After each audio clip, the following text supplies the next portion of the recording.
Hallo ihr Lieben und herzlich willkommen bei uns im Garten-Gemüsekiosk. In dem heutigen Video wird es wieder bunt. Wir haben so einiges auf dem Zettel stehen und da euch das letztes Mal so gut gefallen hat, nehmen wir euch heute auch wieder mit. Wir schauen uns Jungpflanzen an, wir gucken, was es noch an Gartenarbeiten gibt, zu den Maschinen werden wir schauen und wir hüpfen auch noch mal rüber zu unseren Pferden. Also seid gespannt.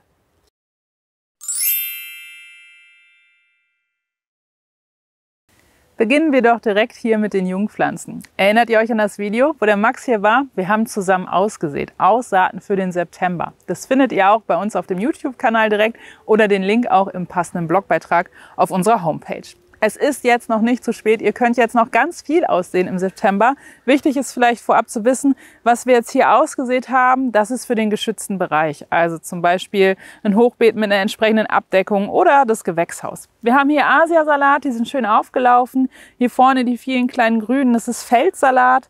Daneben haben wir hier wieder Asiasalat Mizuna. Daneben seht ihr hier die grünen Blätter, das ist die Winterkresse und da hat sich irgendwie wild was ausgesät, vielleicht ist es Kamille. Macht aber nichts, denn wenn wir die Pflanzen in die Erde setzen, können wir das wieder wunderbar aussortieren. Dann haben wir hier vorne so ein bisschen frech anmutende Pflanzen, könnte man meinen, die sehen ganz lustig aus. Und wenn wir uns die Blättchen anschauen, die kleinen, dann kann man schon erahnen, was es ist. Hier haben wir den Postelein. Da vorne steht nochmal Asiasalat und hier vorne der Pak Choi und hinter mir könnt ihr sehen, da stehen auch noch mehr Platten. Auch da haben wir Asiasalat, wir haben Feldsalat, Spinat ist auch dabei und natürlich der Wintersalat. Also der Winter kann kommen, wir haben jede Menge Grünzeug da. Jetzt habe ich hier die ganze Zeit in der Hand schon Knoblauch. Einige von euch haben geschrieben, habe ich es wieder verpasst, ist der Knoblauch schon ausverkauft? Ja und nein. Also aktuell haben wir 2 Sorten, die sind ausverkauft, aber in 1 bis 2 Wochen sind die Regale wieder aufgefüllt. Wir haben unseren Knoblauch aufgeteilt in 2 Chargen bei uns im Kiosk, einfach aus dem Grund, weil wir jetzt bald in 1, 2 Wochen unseren Bio-Saatgutkalender fürs nächste Jahr im Kiosk haben. Ich bin total happy, das war wieder eine ganz aufregende, schöne Geschichte. Und der ist noch toller als die Jahre zuvor. Und der ein oder andere, die ein oder andere möchte vielleicht auch Porto sparen, was ich verstehen kann, beziehungsweise ab 70 € innerhalb von Deutschland ist es ja versandkostenfrei. Aber nicht nur die haben wir dann im Kiosk. Es gibt zum Beispiel auch den Adventskalender. Also wir haben ja diese schön von Hand gefertigte Schachtel, unseren Adventskalender, wo man sich jeden Tag selbst überraschen lassen kann. Und wir haben auch das kostengünstigere DIY-Nachfüllset, was man zum Beispiel nachfüllen kann, wenn man diese schöne Schachtel hat oder an der Wäscheleine aufhängen oder so. Da sind wieder eine schöne Zusammenstellung von Sorten dabei und auch die ein oder andere Highlight-Sämerei ist auch dabei. Also schaut gerne rein. Wenn ihr möchtet, dann könnt ihr euch einfach für unseren Newsletter eintragen. Der ist kostenlos und es ist auch ziemlich einfach, sich wieder auszutragen, wenn man ihn nicht mehr haben möchte. Ihr bekommt dann auf jeden Fall Bescheid, wenn der Knoblauch wieder im Shop, also wenn alle Sorten wieder im Shop verfügbar sind. Und regulär schicken wir den raus mit passenden Videos zur entsprechenden Jahreszeit, ein paar Tipps und Tricks und manchmal sind auch ein paar kostenlose PDFs oder Gimmicks dabei. Also schaut gerne mal rein. Und wir schauen jetzt zusammen weiter. Die Mädels, also unsere Pferde, haben eine Erweiterung von ihrem Paddock bekommen. Vielleicht hat der andere das schon mal mitbekommen. Wir gucken jetzt mal rüber, die warten schon.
Jetzt sind wir ein Stück weiter bei den Pferden, bei den Mädels, bei Mia und Lotti. Und ihr konntet ja eben in der Einblendung schon sehen, wir haben den Paddock erweitert und am Anfang wirkte der Boden natürlich sehr tief, war ja gar nicht, aber es war halt eben alles frisch, sehr aufgelockert. Du möchtest dich scheuern, aber ich will doch jetzt was erzählen, Lotti. Komm, erzähl mal mit.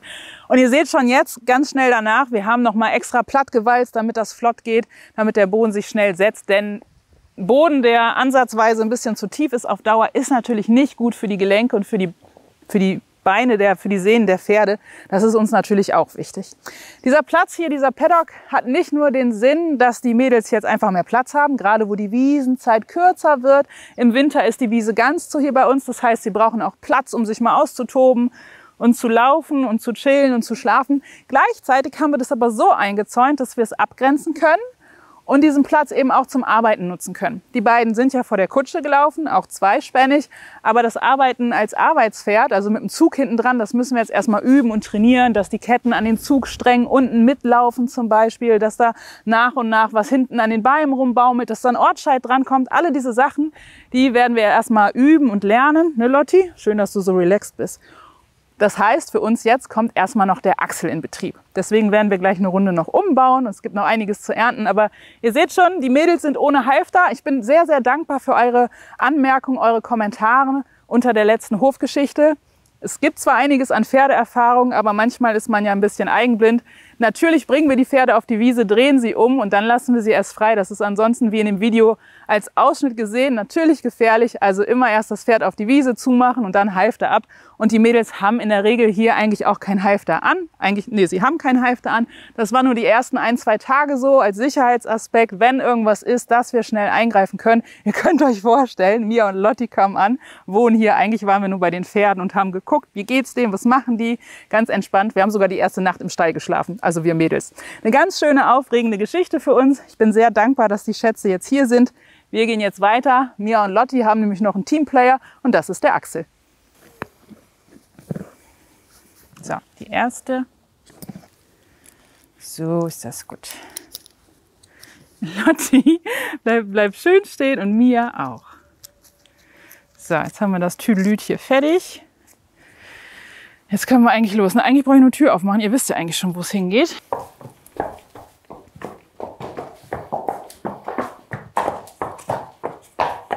Komm hier, guck mal da.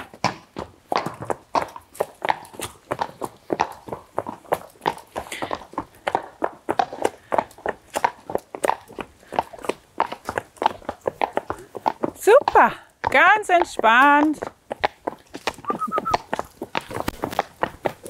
Super. Die Mädels sind jetzt auf der Weide und genießen noch stundenweise Weidegras und Sonnenlicht. Das tut ihnen auch sehr gut.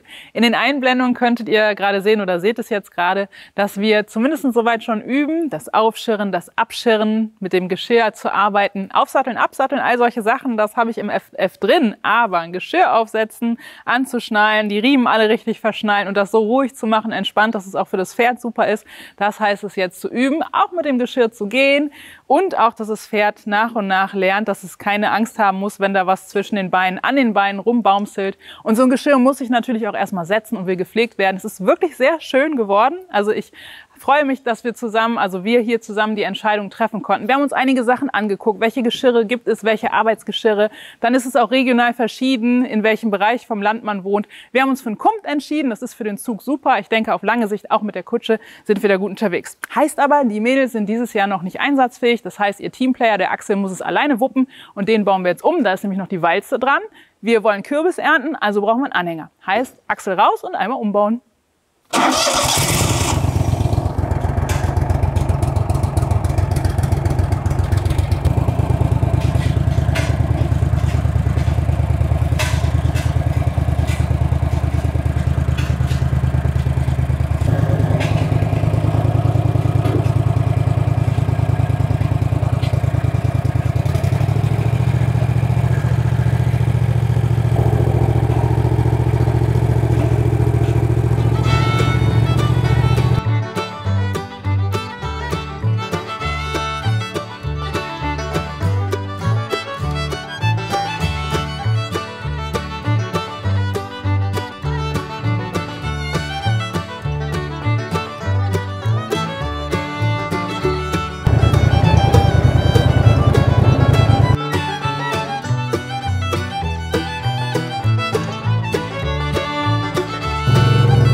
Wir sind jetzt hinten in unserem Ackergarten angekommen mit dem Axel und dem Anhänger und haben gerade so eine schöne Schönwetterperiode, dass es sich einfach nur anbietet, jetzt zu ernten. Das Grün vom Kürbis, von den Kürbispflanzen hat sich zurückgezogen. Wir haben hier ganz viele orange-rote Kugeln, die jetzt geerntet werden können. Aber nicht nur die, der Butternut und der Muscate Provence, also die Kürbisse aus unserem Sortiment, die sind hier überall zu finden. Ich freue mich schon. Die Scheren haben wir dabei und wir sind jetzt hochmotiviert, den Anhänger voll zu packen mit ganz vielen tollen Kürbiskugeln. Los geht's!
Unsere Kürbisse sind abgeerntet. Ihr seht jetzt einen ganzen Anhänger, einen Achselanhänger voll mit verschiedenen Kürbissen, wie zum Beispiel hier diesen Butternut. Das ist wirklich eine richtige Freude, die zu ernten, und es macht Spaß, es macht richtig glücklich, wenn man die Ernte dann einfahren kann und so viel Vielfalt hier jetzt einlagern kann. Wir werden die Kürbisse jetzt in die Scheune fahren, da ist es trocken, bis in den Oktober noch hinein. Danach werden wir sie nochmal umlagern. Denn wichtig ist für die Lagerung, dass wir sie eher wärmer als zu kühl lagern. Also zwischen 15 und 20 Grad, vielleicht in der Diele oder so. Da kann man sie wirklich gut lagern. Wenn es zu kalt wird, unserer Erfahrung nach zumindest, kann es schon mal sein, dass sie anfangen zu faulen. Immer mal einen Blick drauf haben, aber das ist ja nichts Neues, egal ob eingekocht oder geerntet, gelagert. Da muss man immer mal nachschauen. Aber das so als Tipp.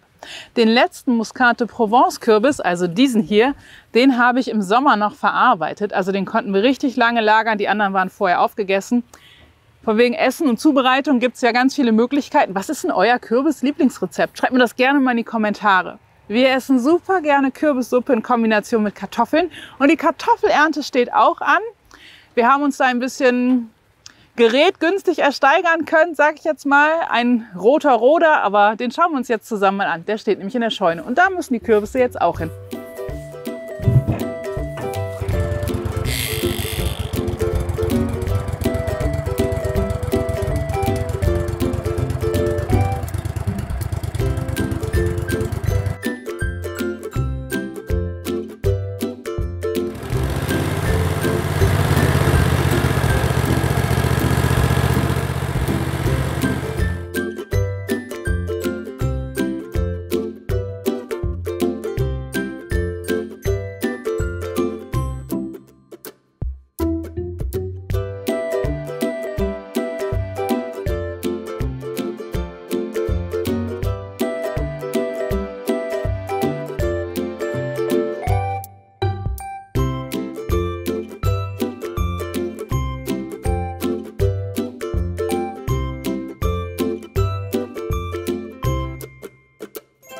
Und das ist er, der rote Roder, der Kartoffelroder. Das ist ein Lanz, ein LK20.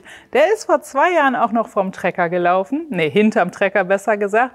Und der stammt ja noch aus einer Zeit, wo man auch mit den Pferden gearbeitet hat. Unser Ziel ist, oder unser Wunsch ist es, dass wir ihn dieses Jahr natürlich noch ein bisschen pflegen und Öl und Fett abpressen und solche Sachen machen, aber dass wir ihn dieses Jahr hinter einen Axel spannen können, weil eine lange Reihe Kartoffeln haben wir ja, da können wir mal ein bisschen ausprobieren. Das Ziel ist, dass er später aber sozusagen hybrid einsetzbar ist, dass wir ihn hinter Axel einspannen können, aber später eben auch hinter die beiden Mädels. Das wird die Zeit dann zeigen. Möchtet ihr mit dem Video dabei sein? Sollen wir die Kamera mitnehmen? Wenn euch das spannend erscheint und ihr das gerne sehen möchtet, dann gebt uns jetzt gerne mal einen Daumen nach oben unter diesem Video. Und dann gucken wir mal, wie viele Daumen nach oben sind. Und wenn ihr wirklich Interesse dran habt, dann nehmen wir die Kamera mit. Wird auch für uns eine aufregende Geschichte. Mal gucken, wie das klappt. Wir wollen noch was gucken. Wir schauen mal im Garten jetzt direkt vorbei, im großen Gemüsegarten. Einiges hat gut geklappt, anderes nicht so. Schauen wir zusammen. Jetzt sind wir im großen Gemüsegarten und schaut mal, hier ist unser Experiment mit den Kartoffeltonnen. Ja, da sind noch die Kartoffeln drin und bisher ist auch nichts gekeimt, also hier wächst nichts raus. Das war ja so eine Bedenke, die auch verständlicherweise aufkam. Wir wollen mal schauen. Unser Plan ist es, im Dezember zu ernten, die Kartoffeln rauszuholen. Die anderen aus der Erde, die werden wir jetzt im Oktober schon rausholen und einlagern. Aber guckt euch mal diese Pracht an. Die Kartoffeltonnen sind voll mit Salat. Eine Salatkollektion, so wunderbar. Und wir können jeden Tag hier ernten und die sind so vital, so knackig, so, guck mal, der Batavia hier, es ist einfach ein Traum. Aber auch die anderen, die Herbstsalate, die dabei sind, es ist so eine Freude, in den Garten zu gehen und so eine tolle Salatkollektion direkt vom Haus zu haben. Mich macht das richtig glücklich. Aber es gibt auch Dinge, die nicht ganz so gut geklappt haben. Schauen wir uns jetzt mal an.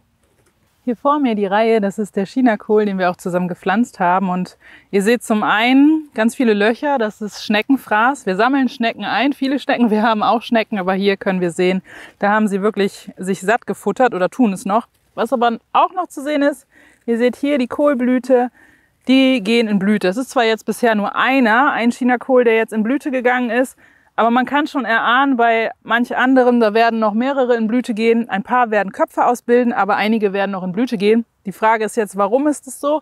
Der September war schön warm, gerade Anfang September, sehr angenehm warm, aber für den Chinakohl einfach zu warm. Und das ist der Grund, warum der dann jetzt eben in Blüte gegangen ist. Aber ein paar werden was, von daher bin ich ganz glücklich. Gibt noch so ein Ding, was nicht so gut gelaufen ist, gucken wir uns jetzt auch noch an. Schaut euch das hier mal an. Ihr seht schon, hier sind 2 Reihen mit Herbstsalaten gesetzt, Radicchio. Und auch hier war es dem einen oder anderen, aber wenigen noch zu warm. Das kann man hier sehen. Dieser hier ist schon geschossen, daneben fängt auch einer an. War ein bisschen zu warm, aber insgesamt sieht es noch ganz gut aus. Bis auf die Ausfälle. Und das ist das, was echt gemein ist. Schaut euch das mal an. Hier ist fast die Hälfte der Reihe oder insgesamt doch die Hälfte der Reihe ist weg. Da kommt jemand unter der Erde, knabbert an der Wurzel. Und dann sieht man, dass die Pflanze eingeht. Also von oben, die frisst nicht die ganze Pflanze weg, sondern die frisst unten die Wurzel weg. Das ist die Wühlmaus und das ist jetzt hier echt ein Problem. Ich hoffe, dass sie satt genug ist, dass sie uns den Rest lässt, dass wir so miteinander jetzt hier zurechtkommen. Aber das ist echt eine Schwierigkeit. Ich bin gespannt, wie das jetzt weitergeht hier mit der Wühlmaus. Habt ihr auch Wühlmäuse bei euch? Schreibt mir mal gerne. Aber nicht, dass ihr übrigens denkt, jetzt sage ich, oh, das war so warm, wie schade. Natürlich für den einen oder anderen Salatkopf war das jetzt nicht so ganz günstig, aber es gibt so viel Gemüse im Garten, dem das so richtig gut tat, dass es jetzt nochmal so schön warm geworden ist. Nicht nur die Tomaten, auch die Tomaten im Gewächshaus, sondern auch im Freiland eine Pflanze, die es sehr gerne warm hat. Und die schauen wir uns jetzt auch noch an. Ist das nicht eine wahre Freude? Wir haben hier Spitzpaprika im Freiland und die sind richtig prima gewachsen. Und vor allen Dingen sind sie rot oder der Großteil ist rot, der Rest wird noch rot. Das heißt, sie sind reif. Normal sind Paprika ja immer von grün zu ihrer Farbe, also von grün zu orange oder grün zu gelb oder eben grün zu rot. Und bei rot sind sie dann jetzt hier erntereif. Und wie ihr sehen könnt, das ist doch richtig toll, oder? Im Freiland, hier bei uns im Anfangsnorden sozusagen, haben wir schöne reife Paprika in einem Jahr, was doch eher kühl gestartet hat. Ich bin sehr begeistert und freue mich unheimlich, dass das so gut geklappt hat. Ich bin sehr gespannt, wie die sich dann nächstes Jahr auch im Freiland machen.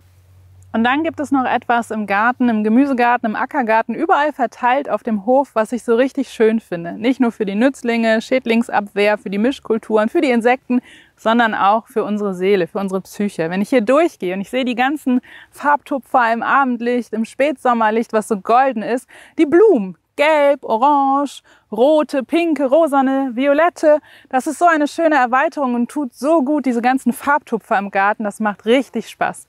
Wenn ihr für euch bei euch im Garten vielleicht auch noch mehr Blumen, mehr essbare Blumen integrieren wollt, wir haben da ein ganzes Video zu gemacht. Das ist hier oben verlinkt. Schaut gerne mal rein. Und vielleicht ist es eins eurer ersten Videos, die ihr bei uns schaut. Herzlich willkommen und vielleicht möchtet ihr wissen, was hier auf dem Hof so los ist. Wir haben eine ganze Playlist mit ganz vielen Videos, die ist hier unten verlinkt, unsere Hofplayliste. Ich würde sagen, macht eure Gärten bunt, plant schon die nächste Saison, schaut gerne im Blogbeitrag vorbei und wenn ihr noch Saatgut braucht, biologisch und samenfest, das findet ihr bei uns im Garten Gemüsekiosk. Also bis zum nächsten Mal, eure Jen.